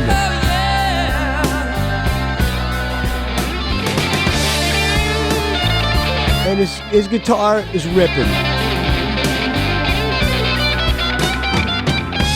Now my head is spinning, babe, just like a Ferris wheel. Bass player, I believe, plays a Fender jazz bass, right? Know how I feel at night when I'm dreaming, baby. Think I see a girl so sad and alone. They all wore the standard rock outfits, a vest. The bass player wore a kimono, Capizio shoes.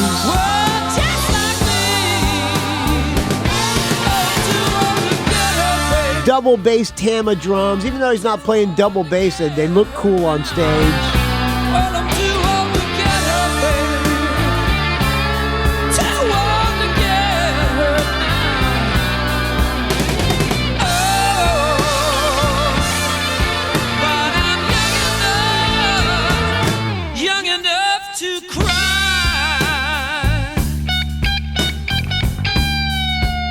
Play it, Ricky.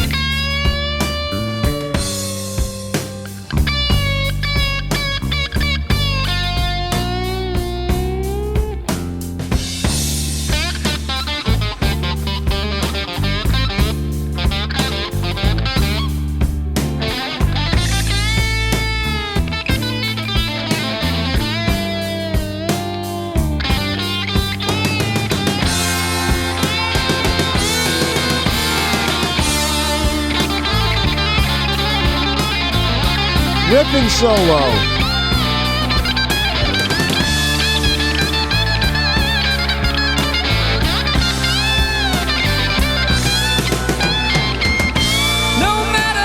All right, I'm giving it holds up +1. Next song, American Girls. American Girls. Do I remember? I don't remember this off the top of my head. Maybe it'll come back to me. All right, I don't need the filler here.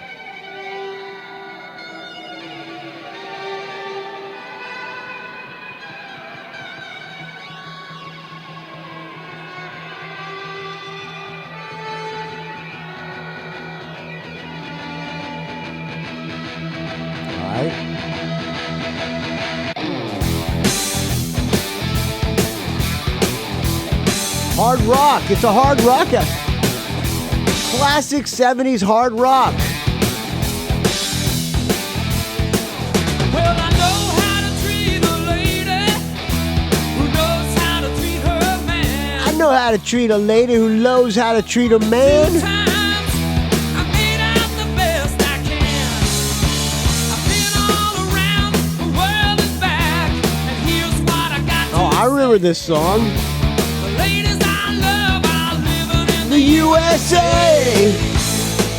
know I'm talking about American Girls. They got what I need. Yeah, I remember it. It's coming back to me. Holds up. Definitely holds up. There ain't no better boy, and that's no lie. Great songs, no, but they hold up. It's a time in life, and it was a good time in life. So, to me, it holds up. Listen here. Listen here, baby. Home to meet her daddy. It looks you right in the Took me home to meet her dad. eye. Typical lyrics, too, back in the 70s. Took meeting her dad. I'm afraid of her dad. Says now, tell me your intentions, Tell me boy. your intentions, boy. You make your reply. I'm a man of honor. My thoughts are pure. And you can't bet you lie. I won't even kiss her unless I'm gonna make her my wife. Sure. No, I'm talking about American Girls. It holds up. It's catchy as hell. Next song, another single, Just a Game. I do remember this one. Or no, I don't. I remember the title, but I don't really remember the music. I'll fade in. Double neck. 12-string. Sung by Rick Emmett. The drummer sang the rockers. Rick Emmett sang the pop songs. I like those ones with the drummer singing.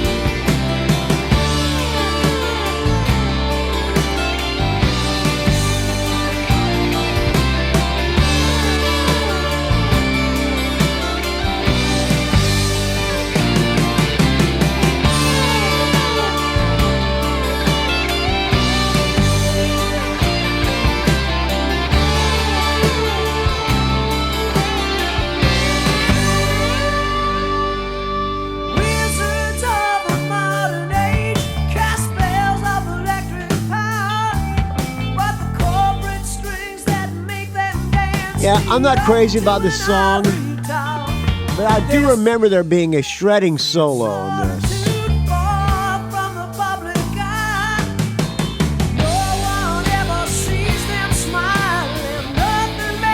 Here comes the chorus, right? Yeah. Guitar work is good, song not great.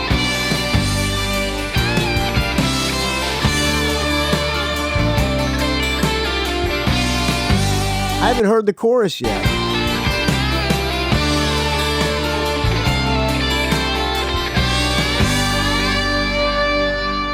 Welcome to the kingdom, the land of bought and sold. I think this song's boring. Let's get to the shredding solo. Oh, let's get to the chorus here. It's just a game. All I can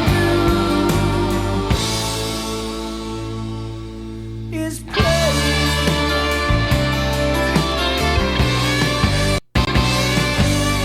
It's like a solo. So They calculate and collect. Wait and watch and wonder just which puppet they'll select.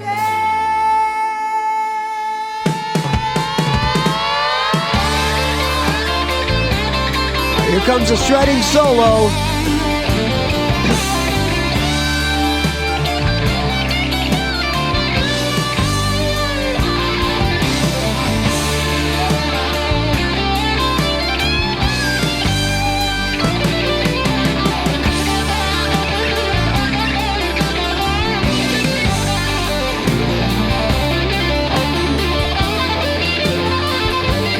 Light them up to feel the flame.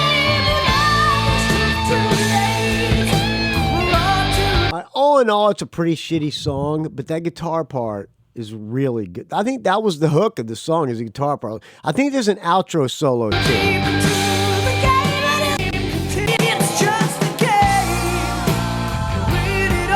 Come on.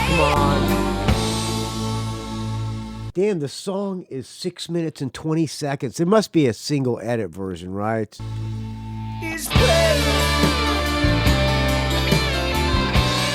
I think this was a big concert song because it would go into his guitar, his solo.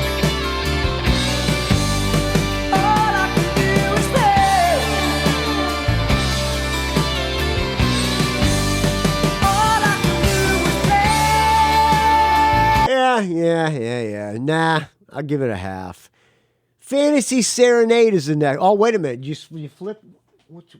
Was that the last song? No. American Girls was the last song in side one. Side two opens with Just a Game. Then we go into Fantasy Serenade, which is only 1 minute and 40 seconds. Really? Yeah, 1 minute and 40 seconds. So that's probably like the it's kind of like the Spanish Fly, or it's like an interlude showing off Rick Emmett's fine classical guitar skills. Oh, whoops, wrong song. Fantasy Serenade.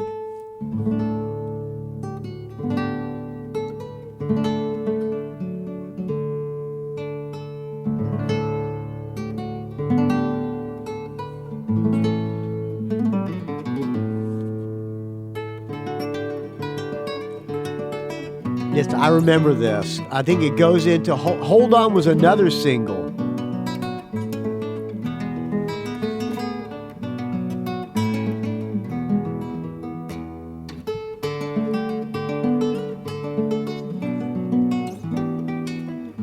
A little bit of filler, but it does show off his playing.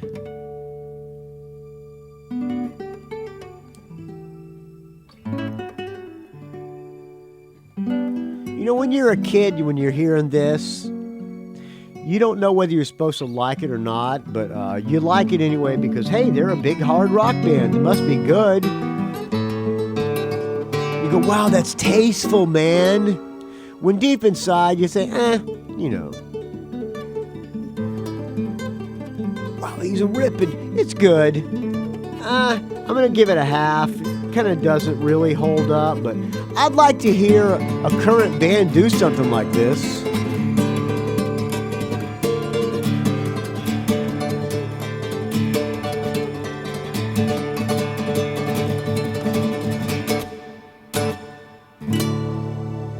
Then goes into Hold On. Hold On. I think this was a single, wasn't it?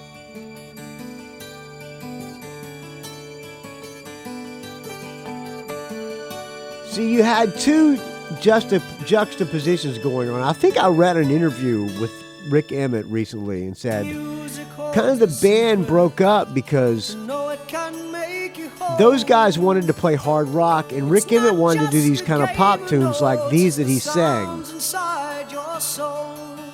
I don't like these ones that he sings. I do remember this being I liked this song when I was a kid.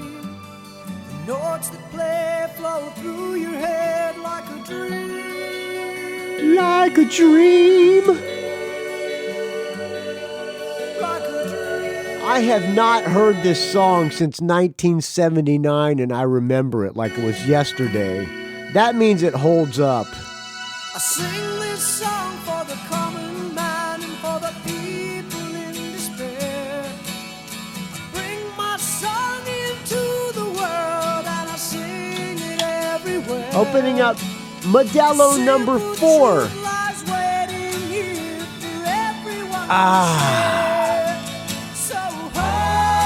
Oh yeah. Yeah, this brings back memories. Holds up for me. Sappy song, but it just brings back good memories of my high school days.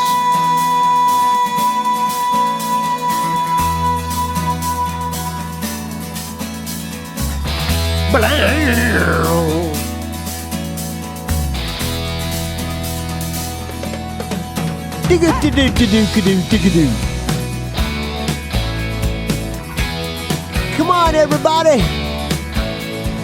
Daily routine takes your soul lost without a trace. Yeah! It holds you down and turns you round and puts you in your place. It's kind of silly. Another pretty face. Another chance to Another chance! So hold on! Hold on to your dreams. Hold on!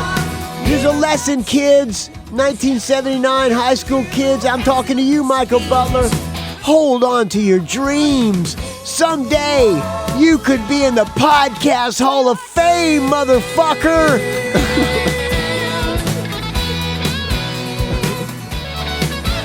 Yeah. Can't you feel the man? Uh-huh. Podcast Hall of Fame. Woo! Whip-de-doo! Music, there's something in the air. There's a But I gotta admit, if I thought they got the wrong guy, I was bummed out, man. I was like, I wanted to be in the Podcast Hall of Fame. They got me they got the wrong guy. So I was bummed. So I'm happy. What if I say I'm in the Podcast Hall? Well, I better be. Has their little schemes. Listen to your heart. As in little schemes. To your dreams, baby. Hold on to your dreams, kids.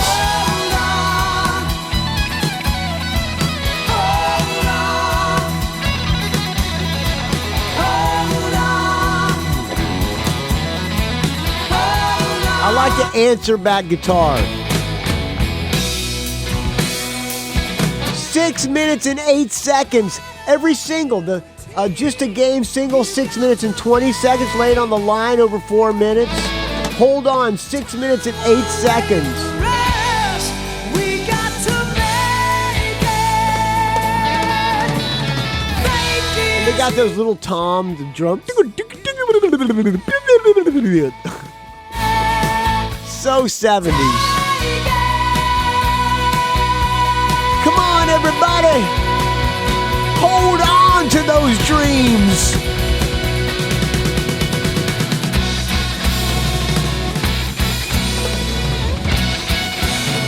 Rototoms, that's what they were called.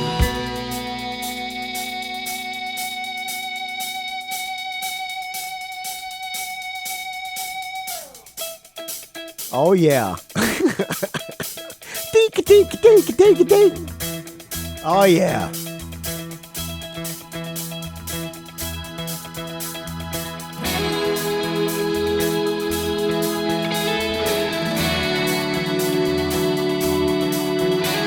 From Toronto, Canada, Triumph. I believe they're from Toronto.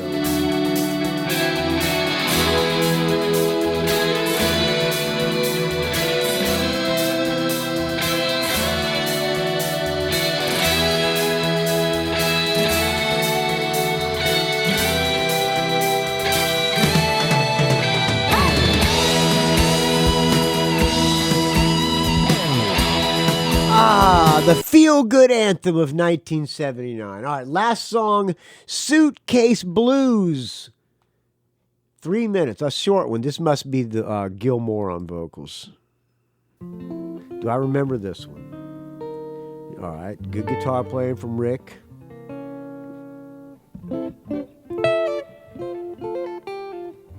He's a jazz man.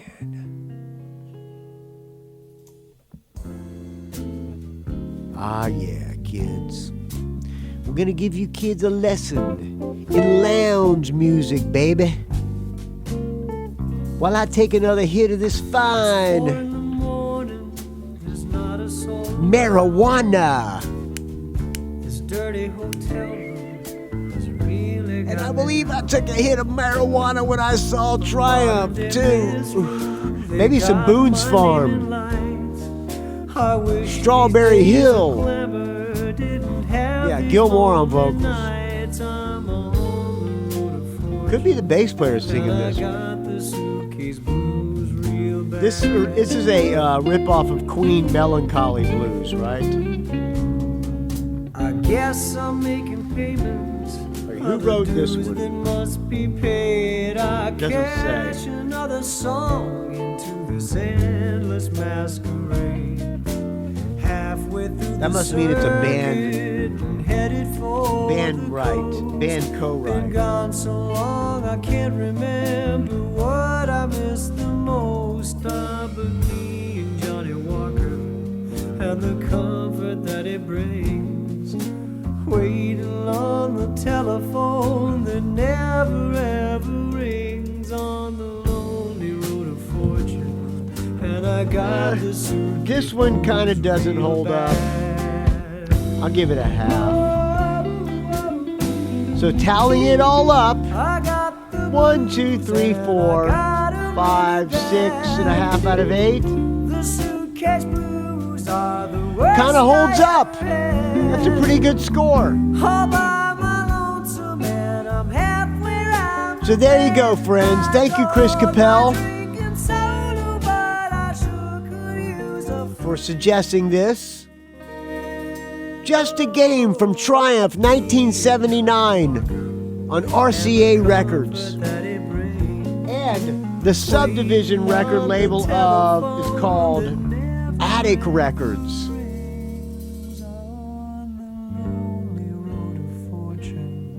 and I Got the suitcase blues again.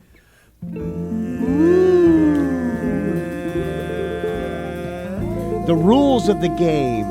None. You play with a single die, any number of players, usually too many players and too few winners. Follow your destiny to stardom, baby. Triumph, just a game. All right.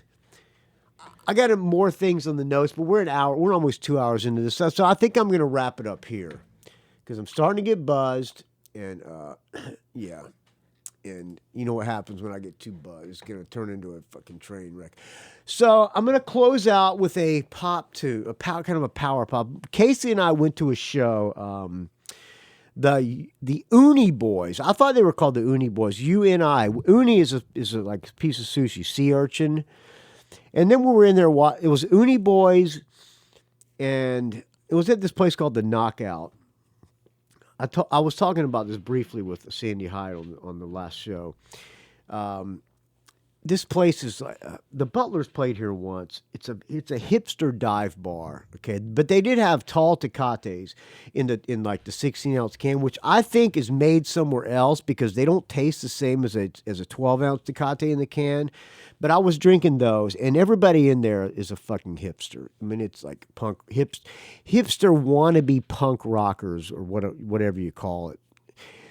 The place it was on a Tuesday night. The place was fucking packed. I could not believe it was how packed this fucking place was. So it was the Uni. I thought it was the Uni Boys, but they're really called the Uni Boys. The Uni Boys, I played them on the show before, it's kind of power pop. But their latest album is produced by the two kids from the what's that band called? The Lemon Twigs. It turns out the guitar player for the Uni Boys, well, the Uni Boys were also the backup band for the support band, which was a guy named Billy Tibbles. The opening band, I don't know who they were, but they sucked royal ass. They were fucking posers, and everybody loved them. I had to take a sip of this fine Modelo. The support band, so the Uni Boys were the backup band for the support band. The guitar player for the Uni Boys was the drummer from the support band, which was a kid named Billy Tibbles. Supposedly that drummer was also the drummer for Lemon Twigs at one point. I think that the two brothers in Lemon Twigs, one of them is a drummer now. But this is what somebody told me at the venue. I was not impressed by the Uni Boys. We left early for the Uni Boys because they were just, they were all right. But I got to say, this kid who opened, Billy Tibbles, he was a poser, but a poser in a good way. He was like he had a little bit of a look of Mark Bolan from T-Rex, and he was doing all the rock star posturing. I think this guy's only like 18 years old. Good looking kid, long curly hair. He was doing all the rock and roll posturing, like the Mick Jagger, hands on the hips, and carrying the mic standing around. But I liked him. For some reason, I liked this kid. He was posing in a good way. So I'm going to close out with a song by Billy Tibbles. A little power pop. This song is called Hollywood Baby. I'm playing this on the YouTube. When you buy music gear from Sweetwater, you get more. All right, let me turn that down. Sweetwater ad. Although I did buy my Kemper on Sweetwater. All right, let's get past the Sweetwater ad. Okay, here comes Billy Tibbles. Before I play Billy Tibbles, okay, let me tell you how you can reach this show. rockandrollgeek.com is where you can find the show. Find me on the Facebook, R&R Geek. Find me on the Twitter, R&R Geek. Find me on the Instagram, Rock and Roll Geek Don't Ask. This is Rock and Roll Geek Facebook group. Again, I got about 4 or 5 more seats left at the table and at the Podcast Hall of Fame. I would really, really, really love to see you there, friends. And I can possibly get more. So anybody who wants to go, email me, rockandrollgeek@gmail.com. If you can make it to Florida, Orlando, Florida, to be specific, on January 26th, we'll get a case of Tecates or whatever, and we will down them. We'll get high. We'll get drunk. And if you don't drink, that's okay too. We'll have a good time. You'll meet my stepdad, John, and Joe Pawlak and Michael Street have all met John. John's a super cool guy. And you'll meet Paul Smith. Is it Paul Smith? Is the last name? Yeah, Paul Smith. You'll meet Paul Smith. Hopefully he makes it. And you'll meet Joe Klein. Yeah, it's going to be a good time. And I could definitely use the support because I get, believe it or not, when I get up in front of a crowd by myself, I get really fucking nervous. I mean, real nervous to the point of like almost crying. Yeah, so I could use this. I could use some moral support, and it would be fun to have a Rock and Roll Geek Friends meetup, January 26th. All right, friends, I think that's enough plugs. Value for value. Thank you for the donations. All the donations from here on to the end of the month are going to go to Joe Klein's plane ticket and hotel, okay? So let's get Joe Klein out there. The guy's got fucking stage 4 cancer, and I think it's come back. And I really like to see Joe Klein on this earth for a lot longer. So, yeah, be nice to hang out with him. And it would be nice to hang out with you too, friends. Enough of my sappy yapping. I'll talk to you soon. Here's Billy Tibble's Hollywood Baby.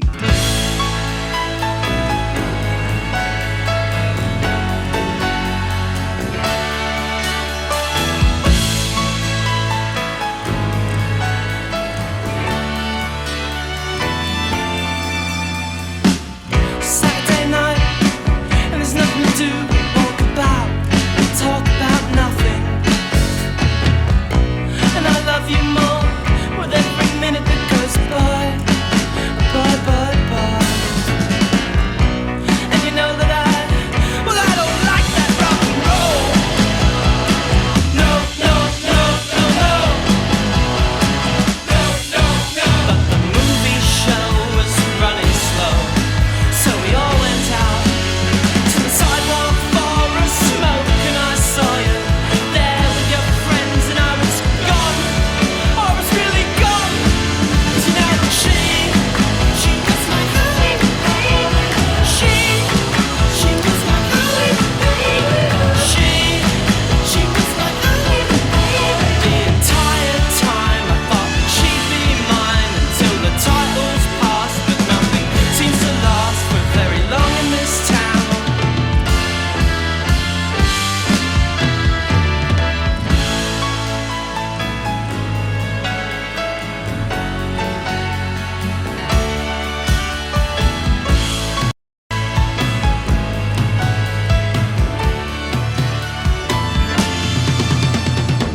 Well, I wasn't really at my best, but I was having a good time. Yes, I was, and I could tell that you wanted me dead, and I didn't care, baby, I swear. 'Cause you know that I don't really care about you. No, no, no, no, no. No, no, no. As those days went by, those precious days of you and I couldn't make up my mind. But then you left me behind. And I didn't know what to do. But you know that she was my Hollywood baby. She was my Hollywood baby. She was my Hollywood baby. The entire time I thought that she'd be mine until the titles passed, but nothing seems to last for very long in this town.